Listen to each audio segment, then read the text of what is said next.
Manningtree, a quaint town in Essex which lies on the River Stour, is filled with historic architecture, fascinating landmarks, and dazzling scenery.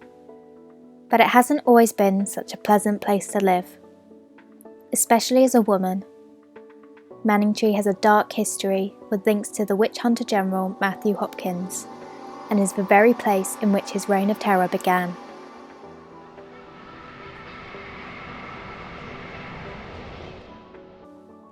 During the 17th century, male-dominated society was taken as the natural order, and this was only supported by religious doctrine dating back to Adam and Eve.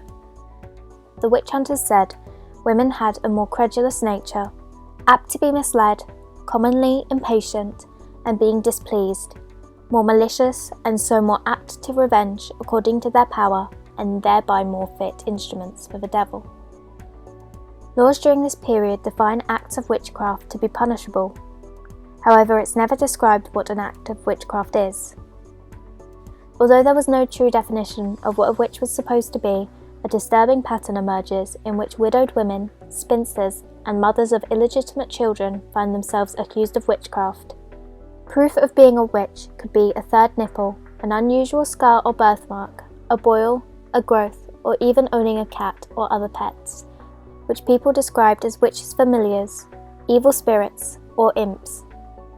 Most confessions were made under torture, and suspects were often tied up and thrown into rivers or ponds.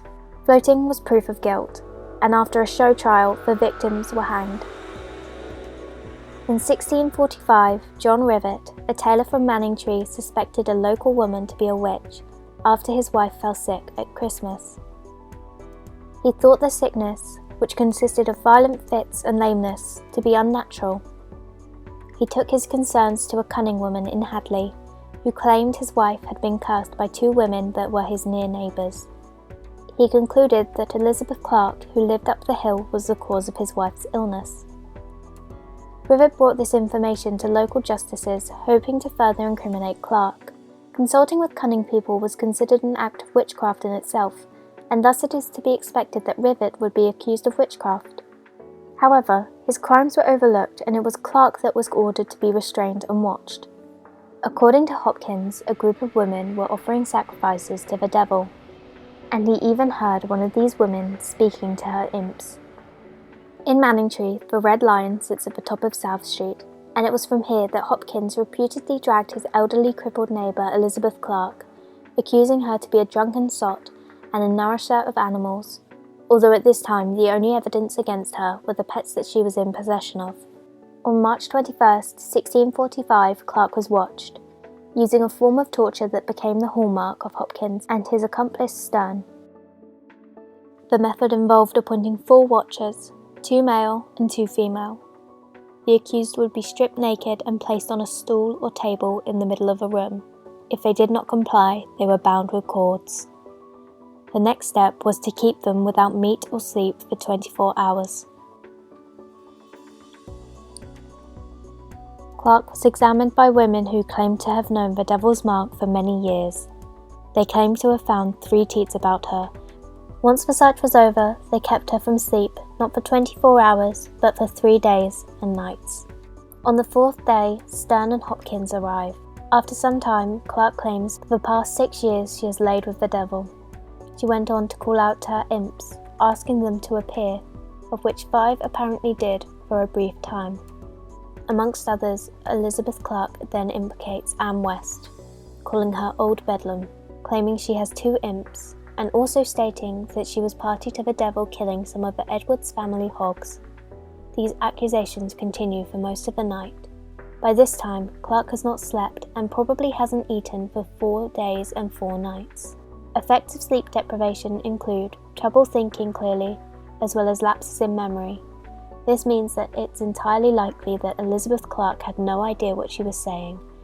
By April 1645, 8 women have been put through this process of torture and interrogation. With the aid of John Stern, Hopkins rounded up the women and threw them into the Manningtree prison, which used to sit on the land to the right of the Red Lion Inn. These women were Elizabeth Clarke, charged with the murder of Hopkins' nephew, Baby John, also with raising evil spirits; Elizabeth Gooding, on the same 2 charges. Anne Leach, for the murder of baby John by incantation. Margaret Moon, for the murder of baby John, Joan Cornwall, and a cow. Anne West, party to the murder of baby John, the murder of John Cutler's son, as well as raising evil spirits. Helen Clarke, for the murder of Anne Parsley, Sarah Bright, for the murder of Anne Walvert, and Rebecca West, who after being tortured made a deal to provide evidence against her own mother Anne and the rest of the accused women, resulting in her only being charged with entertaining evil spirits. The women were taken to Colchester Castle, where they remained for 2 months, before being moved to Chelmsford to stand trial. These trials were conducted in batches and at some speed, leading to the conclusion that they were only for show. All of the Manningtree women, with the exception of Rebecca West, were condemned to death and executed the next day. There was a public outcry against these convictions, as there was very little evidence given during the trials. To set a local example, some of the accused witches were sent to Manningtree to face their execution. Amongst these women were Anne West and Helen Clarke. Just a few steps up South Street from the Red Lion is the remains of a village green. This small, neat lawn bears no trace of the dark secrets its past holds, for it was once the hanging place where around 10 witches met their terrible end.